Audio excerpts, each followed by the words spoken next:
If you guys get this video, it will be a small miracle. I've attempted to post it 3 times now, and each time it gets hacked and I get a viral program of some sort on my computer. There's a lot more of us than there are of them, so I'm going to keep at this. Someone didn't want you knowing this information.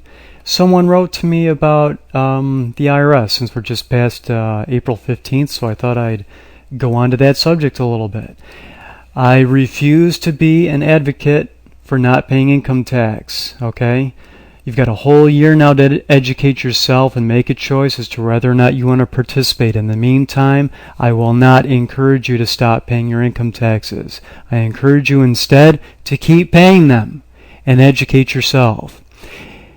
Let's get something straight right off the bat. Are you a taxpayer?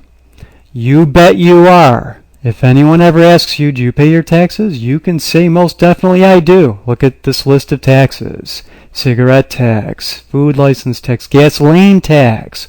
We all pay that now, don't we, folks? Property tax, real estate tax, capital gains tax, telephone tax. You ever look at your telephone bill? Lots and lots of taxes. Russo's Freedom to Fascism movie, may he rest in peace. It is a wonderful starter movie only. Watch it and learn what you can from it. Do not watch it in an attempt to stop paying your taxes. That would be crazy. It does not go nearly detailed enough. Irwin Schiff was in that movie. Where is he now? He is in jail. I think Schultz was in that movie, the We the People guy. Ed and Elaine Brown I wanted to reference as well. I don't think they were in the movie, but this kind of ties into what I wanted to teach you guys. Many of you are familiar with their situation. The point I want to make about all of this, when the government comes at you with a claim that you did not pay your taxes, or they come at you with any kind of criminal claim, the last thing you want to do is address that claim. If they say you didn't pay your taxes, and you say, yes, I did, what have you just done? You joined their issue, you addressed their issue, you created a controversy by saying, no, I did not, and therefore, where do we settle controversies? We settle controversies in court, in a government venue. The government's coming after you, making claims and charges, and they're going to settle it in a government venue. Is that where you want to be? That's the last place you want to be. Okay. Now, some of you asked me about, for the record, some of those trials are being won now. You might have noticed more and more people are educating themselves along the right lines. They're throwing us some bones. We're getting some wins here and there. I wanted to address the tax summons. People are asking me about warrants and summons. There was a case in the past 1 to 2 years regarding the 2039 summons, I believe it is. I'm sorry, I might have the numbers wrong on that. I think I'm close, though. It's a tax summons that has been used for decades. It is loaded with defect, horribly so. It's not even close to proper due process. So how did they get away with it? Go back to my first video. If you do not rebut, challenge, or address issues, you are presumed and assumed to be in full agreement with it. You have an unlimited right to contract in this country, folks. If you want to participate in fraud, that is your choice. You can do so. If you do not address things properly, you are presumed and assumed to be in agreement, no matter how defective it is. Okay? Before you decide to fight the IRS, I want you to consider these questions. A lot of you guys aren't going to like some of this stuff, but you need to stay open-minded and balanced. For instance, what convinces you that the Constitution has anything to do with your tax liability? What convinces you the Constitution has anything to do with your tax liability? Are you stuck on the 16th Amendment and the ratification issue? Do you think you understand the Constitution, folks? There's been scholars who have spent decades studying it.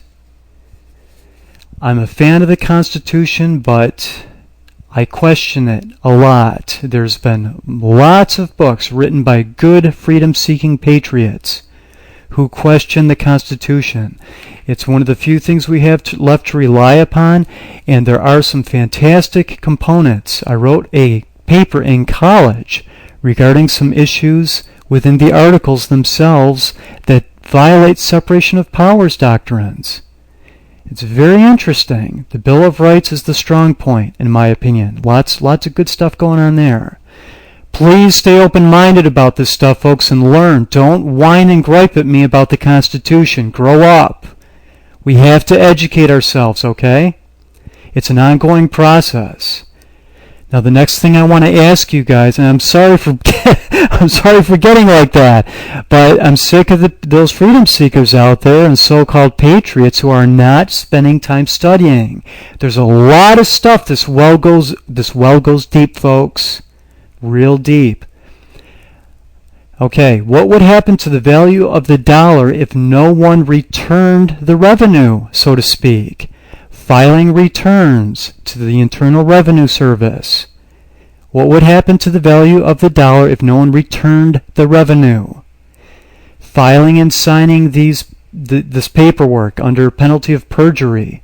You're waiving all sorts of rights in this process. You're self-incriminating massively. I'm assuming lots of you guys know that stuff. But what would happen if we never returned the revenue and all these excessive dollars were floating around out there? What would happen to the value of the dollar then?